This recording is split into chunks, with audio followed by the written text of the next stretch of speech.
Okay, hi guys.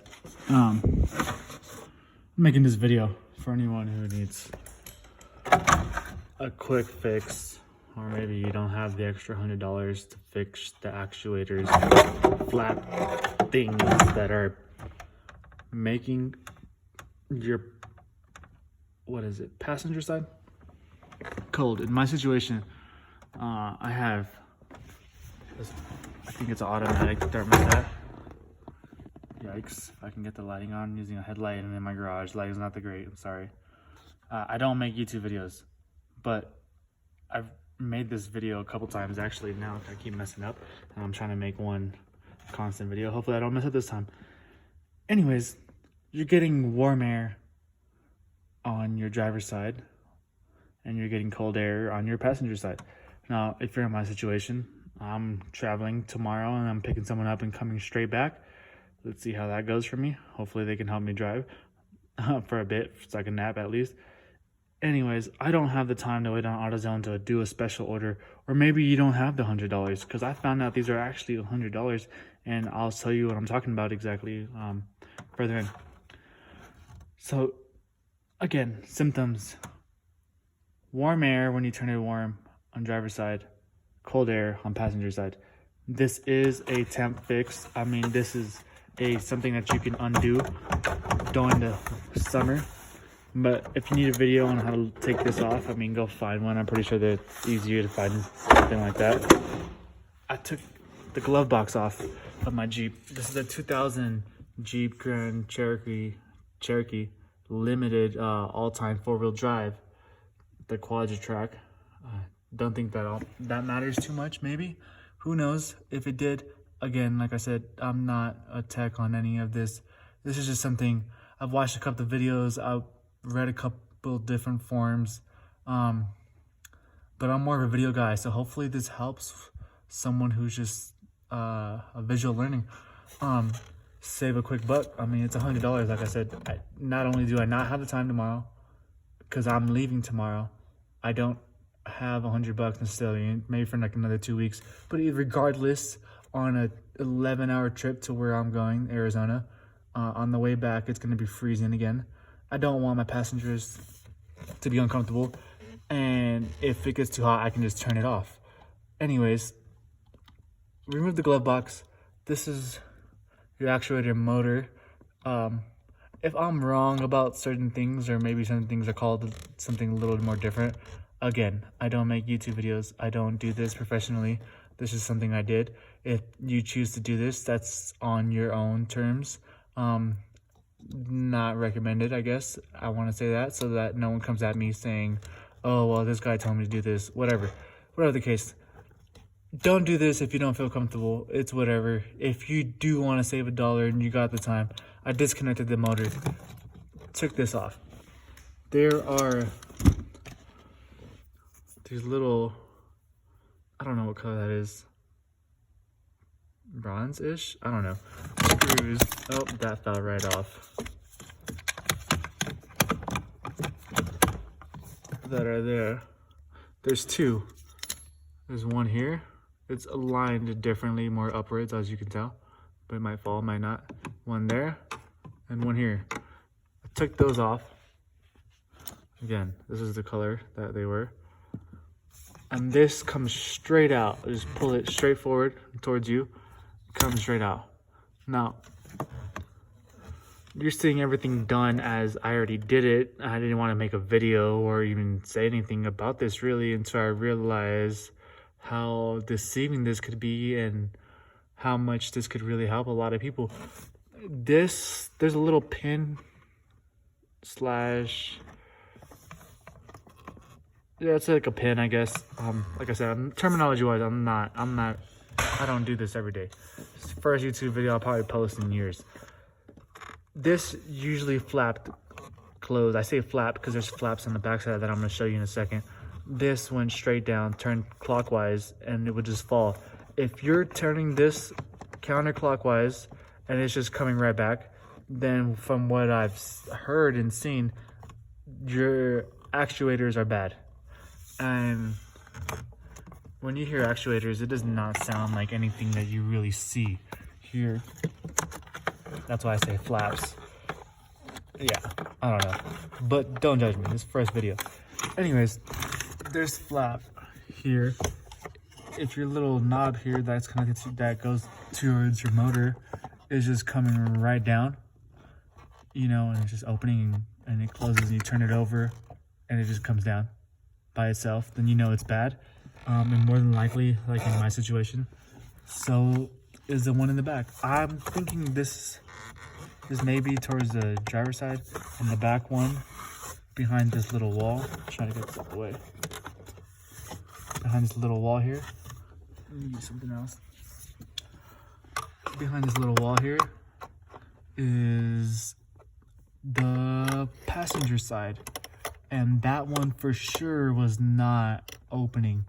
If for whatever reason when you cut this like I did, you would want to cut it along the seam here. There's going to be a difference. There's an angle to it. You'll see. I found this on a video, but it didn't really, it just gave me a replacement, not a quick fix. So you'll see the angle where it's all smooth, and then it gets to this corner here. It doesn't look so much like that on video, but there is a corner here. You'll notice it in person more often once you look at your Jeep. You're gonna go all the way up, across, stay on the lower end. Don't try to get all crazy and go up there. Just try to keep that line flat from this corner to the other end and down to the corner of your pin here, or whatever that's called. I cut that out. The bottom is not attached. There is a clip. Goodness. There was a clip there that I just popped off. It did fall back here and then just fell down into my bottom. There it is. It's a little rusted. Cut that off. Don't know what that is. I've heard it's the heater cord. Not sure. Again, not technical about this. So what I'm gonna do now, and I'm gonna try to show you what I did. What I did, from what I've learned and what I've tested already, holding these flaps up is what allows the heat to flow out your vents. So I'm assuming my back flap, that's why I say I think that's the passenger side, never came up. This would spin up and the back wouldn't even catch it. Imagine, I don't know how you would say it, a gear that's not catching, and there's multiple gears, maybe one gear and there's another gear back there, and the back gear is worn out. So this one might be turning up and the other one was not. So that's probably why I was getting warm air to my driver's side, but not my passenger side. That's what I've guessed so far. So I cut this out, and then you can see another cut out here. I did that so that I could place a screw in the back corner. Oh, you can barely see that over there. Same position, so that these flaps here that would normally come down, and you'll notice that when you flip it, if this one doesn't come down, you know, pry it up as well as the back one. And then I put a small screw here, and then I had a longer screw in the back, just for reach. But be very careful. I don't know what's behind. I know behind this wall, I mean, it's probably the flap and there's nothing really else there. But behind that wall, I'm not quite sure. So I only drove it in at the minimal, but something that was a little sturdy. Again, do this at your own risk. I don't know what's behind that wall. Don't comment and tell me how you disrupted a wire or whatnot, because I really don't know what's behind it. What I'm gonna try to do now that you guys see this, I'm gonna put my flashlight in there first, and then put my camera, my phone, back there.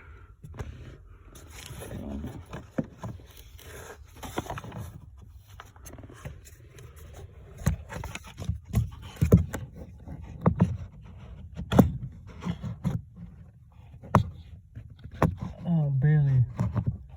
So that's the flap. That second flap right there, which is you're looking at the bottom side. the foam is the bottom side. So if that were to close, there'd be plastic on top. It was not closing. I kind of scuffed up the foam there. I see that screw there. I drew that in so that that flap would stay up. Retrieve my light.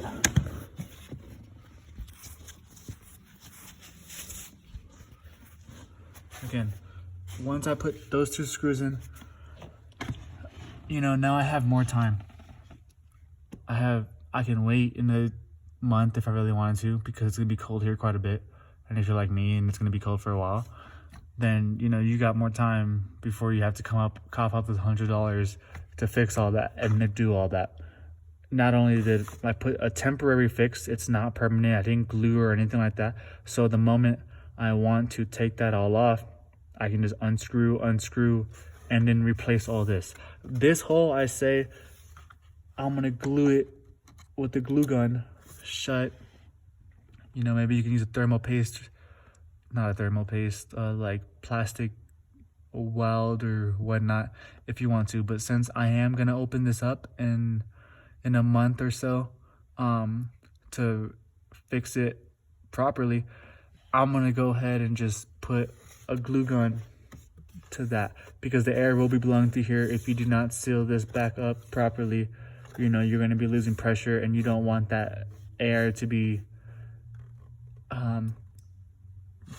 flowing behind your glove box, or really throwing hot air behind your glove box, or cold air, or any air for that matter, and making an annoying noise. Now, this is what I did. I used my 3/8 impact, and then I got an attachment for my screwdriver. This is what I did. If you have some kind of screwdriver, or because I do have a drill as well, you know, basic, but it didn't get me the reach, so I got this 3/8 impact there, and then I got, that's a downsize to, I don't remember what size that is. What does it say? It's a reducer to, I don't know. Maybe it's something. I don't want to say something that sounds stupid, but this came in the Stanley kit I had, and it takes, this socket takes this attachment here, basic Phillips head, and I like this one specifically because, you know, that guide, I can put the screw on there, and then the screw would stay in there, especially in the back.